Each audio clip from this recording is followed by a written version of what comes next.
तो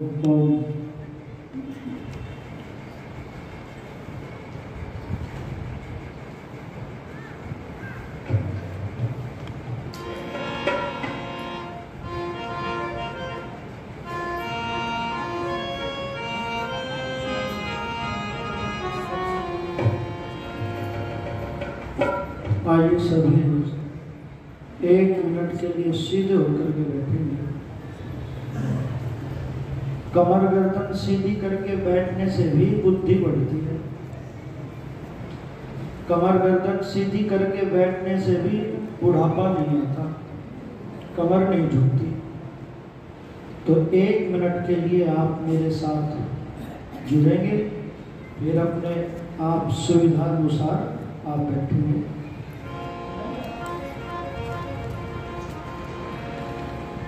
आइए एक बार ओम का उच्चारण करेंगे सभी।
विश्व को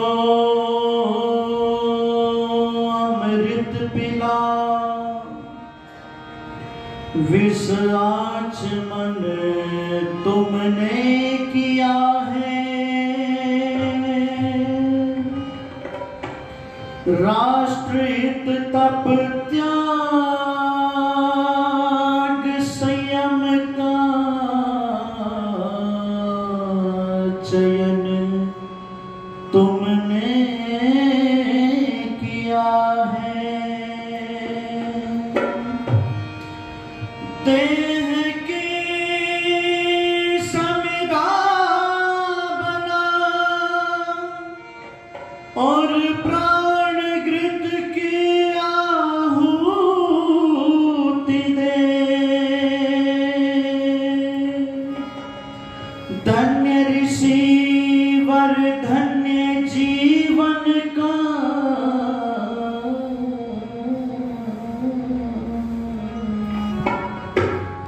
हवन तुमने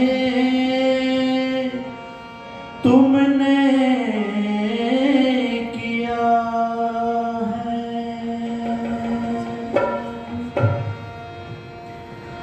जिनकी खातिर मैं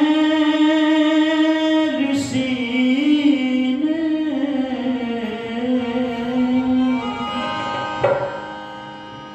विष भरे प्याले पिए,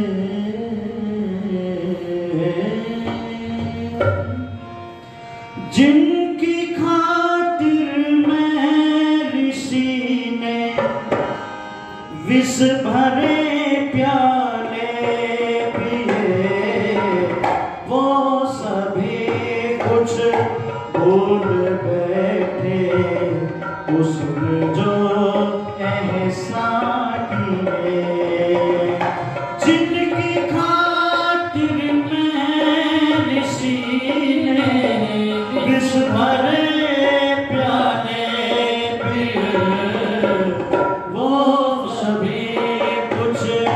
भूल बैठे उसने जो एहसान किए वो सभी कुछ भूल बैठे उसने जो एहसान किए। हार फूलों के मिले कम आयु भर उपहार में, हार फूलों के मिले कम आयु भर उपहार में, उनका अपना बीता जीवन ईंटों की बौछार में, उम्र भर झेली मुसीबत जख्म औरों के सिए वो सभी कुछ भूल बैठे उसने जो एहसान किए। जिनकी खातिर में ऋषि ने विष भरे प्याले पिए वो सभी कुछ भूल बैठे उसने जो एहसान किए। वेद का संदेश सबको उम्र भर देता रहा, वेद का संदेश सबको उम्र भर देता रहा। आप दाए कुल जहां की अपने सर लेता रहा, बांट कर अनमोल मोती बदले में पत्थर लिए वो सभी भूल बैठे उसने जो एहसान किए वो सभी कुछ भूल बैठे उसने जो एहसान किए। जिनकी खातिर में ऋषि ने विष भरे प्याले पिए वो सभी कुछ भूल बैठे उसने जो एहसान किए। सर्दी गर्मी धूप छाया में भी वो चलते रहे, पर्वतों की चोटियों को चीर कर बढ़ते रहे, गिर पड़े भूखे कहीं फिर उठ खड़े हो चल दिए वो सभी कुछ भूल बैठे उसने जो एहसान किए वो सभी कुछ भूल बैठे उसने जो एहसान किए। जिनकी खातिर में ऋषि ने विष भरे प्याले पिए वो सभी कुछ भूल बैठे उसने जो एहसान किए। जब तलक बेमोल तन में श्वास आए जाएंगे, जब तलक बेमोल तन में श्वास आए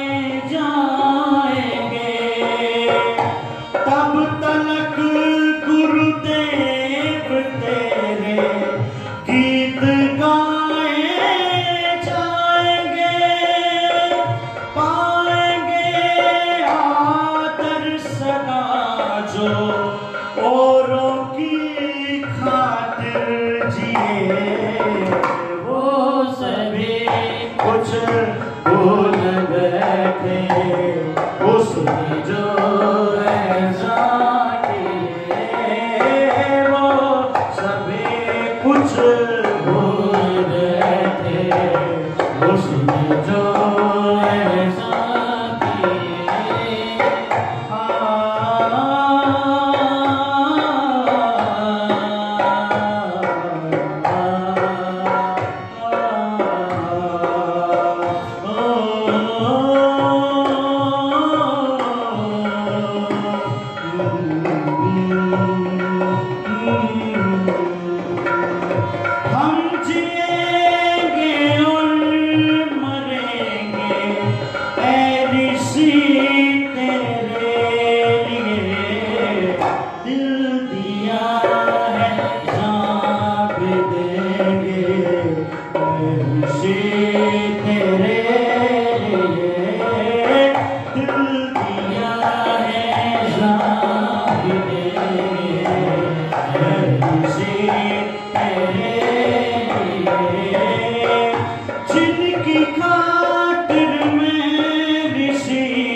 मंच पर उपस्थित बहुत ही अच्छे विद्वान धर्माचार्य पूज्य आचार्य पंडित सूर्यदेव वेदांशु जी, इस आर्य समाज के बड़े ही यशस्वी प्रधान, इस आर्य समाज के बहुत मजबूत स्तंभ आदरणीय श्री जगदीश प्रसाद आर्य जी, उन्हीं के समीप में बैठे हुए बड़े ही उदार सौम्य आदरणीय श्री राम कुमार रावल वासिया जी, इस आर्य समाज के मंत्री आदरणीय श्री पवन रावल वासिया जी, आदरणीय श्री अहलावत जी, आदरणीय आनंद गर्ग जी,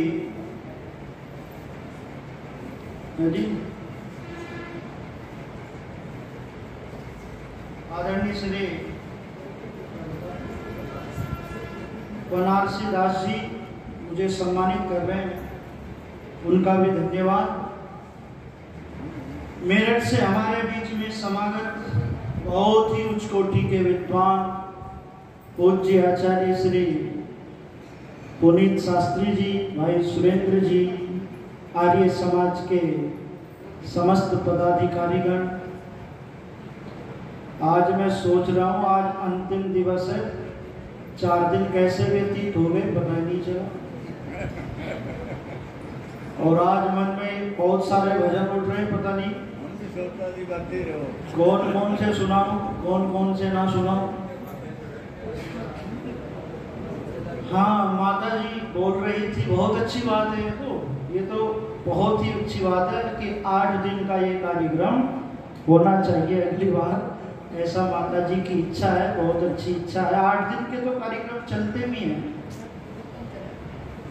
तो पूजा के योग्य वंदनीय पूजनीय माताओं बहनों, धर्म प्रेमी बंधुओं, पवित्र आत्माओं, वेद के अंदर एक मंत्र आता है, आपने कई बार सुना है, वयम राष्ट्रे जाग्र्यामि पुरोहिता, माता भूमि पुत्रो अहम पृथिव्या। और भी बहुत सारे मंत्र हैं, वयम तुभ्यम बलि हृदस्याम। वेद में राष्ट्र भक्ति का संदेश दिया गया है। वेद के अंदर कहा कि हम धर्म, जाति और राष्ट्र के लिए हमेशा जागृत रहें, संगठित रहें और बलिदान की जो भूमिका है उसमें बढ़ चढ़ करके भाग लेते रहें। वेद कहता है जब मेरा देश गुलाम था, जब इस देश के अंदर अंग्रेजों का शासन था, जब इस देश के अंदर अंग्रेज शासन कर रहे थे, और आज भी हम मानसिक रूप से गुलाम ही हैं, क्योंकि आज हम अपने वीरों को भूल गए। आज जो हमारी शिक्षा होनी चाहिए वो शिक्षा नहीं है। पहले क्या गजब की शिक्षा होती थी। चेतक की वीरता कविता लगा करती थी। रणबीज चौकड़ी भर भर कर चेतक बन गया निराला था। राणा प्रताप के घोड़े से पड़ गया हवा का पाला था। जो तनिक हवा से बाग हिली लेकर सवार उड़ जाता था। राणा की पुतली फिरी नहीं तब तक चेतक मुड़ जाता था। गिरता न कभी चेतक तन पर राणा प्रताप का घोड़ा था। वह दौड़ रहा अरिमस्तक पर, वह आसमान का घोड़ा था। निर्भीग गया वह ढालों में, निर्भीग गया वह ढालों में। सरपट दौड़ा करवालों में, फंस गया शत्रु की चालों में। विक्राल वज्र में बादल सा अरिकी सेना पर गहर गया। ये कविताएं पढ़ी हम लोगों ने। वह शक्ति हमें दो दया निधे, कर्तव्य मार्ग पर डट जावे। पर सेवा पर उपकार में हम निज जीवन सफल बना जावे। ये इतनी सुंदर सुंदर कविताएं थी जो बच्चों के अंदर देशभक्ति, साहस, निडरता पैदा करती थी। आज इन कविताओं को हम भूल गए। ये सिलेबस में नहीं है। जोनी जोनी यश पापा और बहुत सारी ऐसी कविताएं बच्चे बोल देना तो अभिभावक भूल करके गोलगप्पा हो जाते हैं।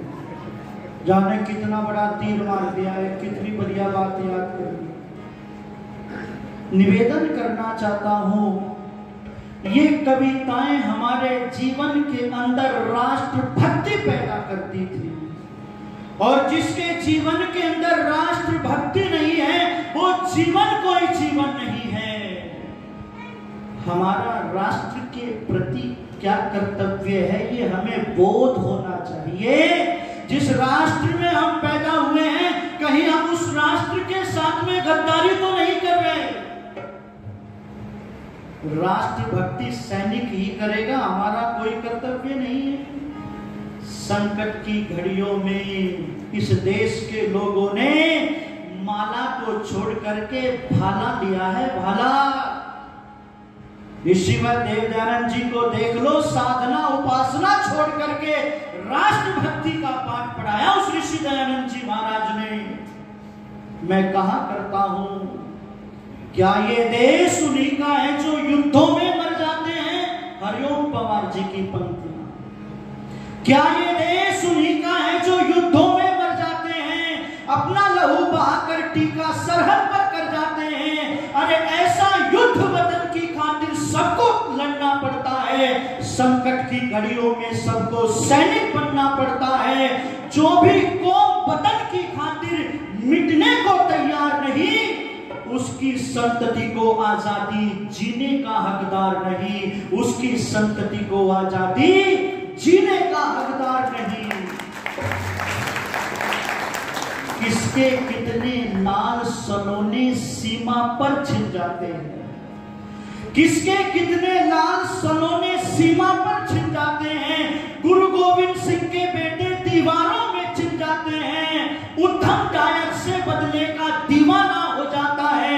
मंगल पांडे आजादी का परवाना हो जाता है। वीर हकीकत राय धर्म की खातिर कटते देखे हैं। ऋषि दधीची अपनी हड्डी अर्पण करते देखे हैं, अर्पण करते देखे हैं। घास फूस की रोटी खाकर राणा नहीं लड़े थे क्या? घास फूस की रोटी खाकर राणा नहीं लड़े थे क्या? बंदे बैरागी के तन पर हाथी नहीं चढ़े थे क्या? झांसी की रानी लड़कर राजधानी मिटवा देती है, पल्ला गाय वफादारी में बेटा कटवा देती है, और ये घटना उनको सूरज की लाली में रख देती है।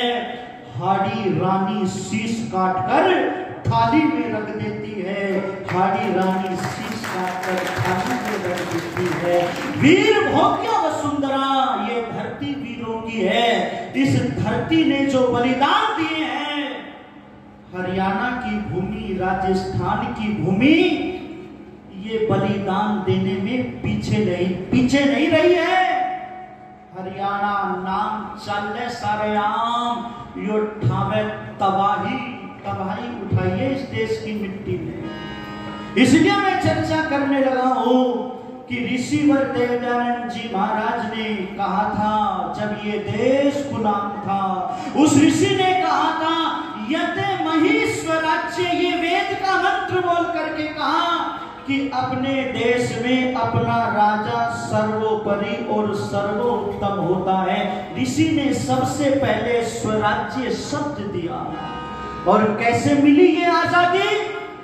तो सारस्वत मोहन मनीषी जी की पंक्तियां मैं सुनाता हूं कि इस आजादी को प्राप्त करने के लिए खून की नदी बहाई गई थी। इस आजादी को प्राप्त करने के लिए माता बहनों ने कदम से कदम मिला करके जो है क्रांतिकारियों का साथ दिया था। चाहे राम प्रसाद बिस्मिल की बहन हो, चाहे नेता सुभाष चंद्र बोस की मुंह बोली बहन हो, चाहे दुर्गा भाभी हो, मां विद्यावती हो, ऐसे ऐसे नौजवानों की माताएं थी जिनका इतिहास के पन्नों में नाम नहीं है। पर मैं चर्चा करने लगा हूं, एक एक पंक्ति को जरा ध्यान से सुनना, उनको भूल मत जाना, सुनना पंक्तियों को।